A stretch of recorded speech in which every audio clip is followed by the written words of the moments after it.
I think that the differences between the, let's say, preconciliar Mass and the postconciliar Mass are often exaggerated. Yeah. The differences are, I mean, in the grand scheme of liturgy, they're quite minor. Arguably, the biggest difference are the offertory prayers. But, I mean, the canon, the anaphora, the Roman canon is essentially the same. The words of consecration are essentially the same. Many people don't realize that, for example, that there was a phrase inserted into the words of institution in the, I think it was the Middle Ages. They were in the 1962 Missal. So, you know the words, the mystery of faith.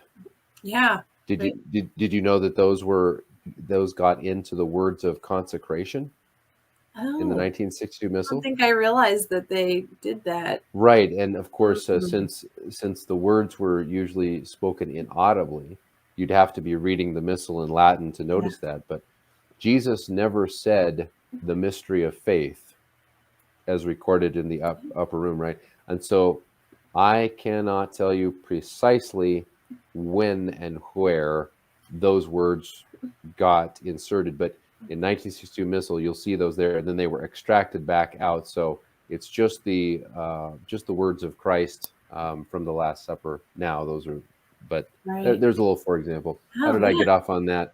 I don't know, but That's good. if you take if you took the TLM, let's just use that, the TLM, and you put it side by side with the Novus Ordo, sorry, but for lack of better terms, and you celebrate them both in a most traditional and most precise manner, they would look virtually the same. The priest ad orientem, the priest in beautiful vestments, the priest praying in Latin, and probably chanting. Little things missing, like here you'd have an altar boy lifting up the base of the. Here you wouldn't, and things like that. But substantially the same. The problem is just that you can so very rarely find a parish in which the Novus Ordo is offered that way. Yeah, right. So. Right. It should be the norm, but it's actually more the exception. But also, it's like, it doesn't necessarily mean that everybody else is abusing the liturgy. It's like they're taking advantage of the different options according to their circumstances or their knowledge. Yeah, or they're limited. They just might be limited. The problem, as I see it, is that the magisterium, meaning firstly popes, but also bishops in communion with him, and then their priests, as a whole, for many decades now, have not offered a secure norm for the celebration of the Roman Rite, right? And the advantage of the TLM, the extraordinary form, is that it's ossified, it's frozen. There's, it's more or less the same everywhere. So what you're going to get. And then you have this great diversity of mediocrity, usually with the Novus Ordo from place to place, right? But then that has to be balanced by this fact that the people who attend TLM liturgies do so voluntarily because they like it and because they have energy and interest in investing in it, which makes TLM liturgies, as I say, artificially excellent. Oh, wow. Okay, so why are they the same everywhere? Because there are very few options in the celebration of that form of the rite. But also, why do they tend to be in beautiful churches? Because the people who want it make sure they're in a beautiful church. Yeah, right. Why is there absolute precision and excellence in the celebration? Because it's a huge priority for that priest who does it and the people who assist him. But if that becomes universalized and all of us mediocre guys then would be offering that, let's say you just go back to 1962, there was broad dissatisfaction on the part of the lay faithful for the way that the Mass was commonly celebrated, let's say in the 1950s. And we know this because of theological journals and just even popular Catholic magazines. If you want to read them, from the 50s, you'll find discussion about the vernaculars being allowed. Again, Vatican II didn't happen out of a vacuum. These things were being talked about. And overwhelmingly, people wanted to have the Mass in English. Right. Overwhelmingly. I don't know this for a fact, but I would guess they probably also would have liked to have used instruments other than just the organ in liturgy. That was eventually allowed. Wasn't implemented well or anything like that. But, most Roman Rite liturgies right before the council were rushed, were silent, were aesthetically very impoverished, and in many cases were not offered in beautiful churches. There's plenty of ugly churches from the 1950s.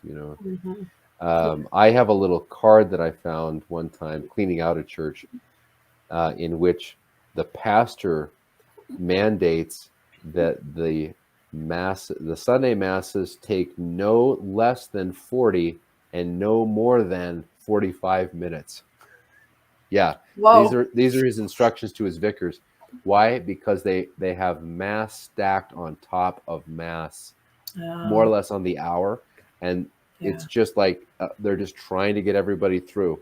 Wow. And so would you have had chant at that Mass? There's no time. It just would have been, you show up, Father goes into the sanctuary, does everything in silence as quickly as he can, distributes communion, and then we get these people moving out before the next parking lot of people starts coming in. Yeah, right. Not exactly liturgical richness, Yeah, definitely functionality and efficiency. Also, one time I've heard you speak on even the terms that used to be used for saying Mass, like reading the Mass, saying the Mass. That's how it was commonly described when pre-Vatican II, talking about the Mass. Now when you hear priests talking about it, at least in Novus Ordo circles, it's celebrating the Mass. And it's like, oh, wait a second. Okay, so if the ideal was singing and all this stuff, that wasn't happening. So that's why we're, commonly just saying the Mass. And then and we say that we use that expression with many things. Let's say a rosary. Yeah. Let's say grace, because in Roman Catholicism we have ritual, formal, vocal prayers. Now, here's an interesting little note about that. So what you're alluding to is my point about, saying something as opposed to praying it. Just because I'm saying it doesn't mean I'm even thinking about what I'm saying. We've all done that. You say an Our Father and you get done and you realize I didn't even think about a single concept there. I just said it. And so the point of the church in active participation, conscientious participation, is mean what you are saying, pray it, think it, be engaged. But I read recently that Pope Pius X, early 20th century Pope, he wanted people to begin vocalizing the prayers and not just praying them interiorly, because everything was focused on the, if I'm a congregant, I'm following along in my missal that I brought, and I'm praying interiorly, but I'm not saying anything. And he's saying, say your prayers, don't just pray your prayers. So he's making a different emphasis back then. Yeah. Huh. But just according to the time when it's needed. Right. Yeah, that's exactly. So cool. Yeah. Well, it's great that it doesn't all depend on us, that we can trust the church to give us what we need when we need it, even if she's a little slow moving. Yeah. And well, at least we should trust the church. I don't know that everybody does right now, but I do anyway. I really do. I really do trust the Holy Spirit's providential guidance of the church in every age, including my own chaotic age. Yeah. Right. There's always been crisis in the church. It's like, to be a Catholic is to be in crisis. It's now, this is our crisis. This is our reality. Whatever's going on, it seems so crazy. But if you look again at a historical perspective and see all the things that happened, the Great Western Schism and the Arian heresy and these kind of things, Oh the yeah. Reformation, it was like insane. I mean, what would you think? And they didn't How have. about Protestantism? Oh yeah, and you I couldn't mean, jump online and go read documents for yourself. I mean, you were oh just kind of like, well, whatever they tell me is what I kind of have to go with. yeah. If you were a Catholic in the early 1500s, you'd think that the church was going out of business because England gone, uh, uh, France infected with heresy of uh, Switzerland gone, Geneva gone, Well, the Germany was so Yeah, divided. Oh, yeah, and yeah. wars and popes not responding, the Muslims trying then taking advantage coming in to conquer Europe. Oh, no. You'd say you want to talk about a crisis. Here's a crisis, Yeah. and yet what was just around the corner, basically the tightening up of things and an explosion of fruitfulness, really, within the church. Right.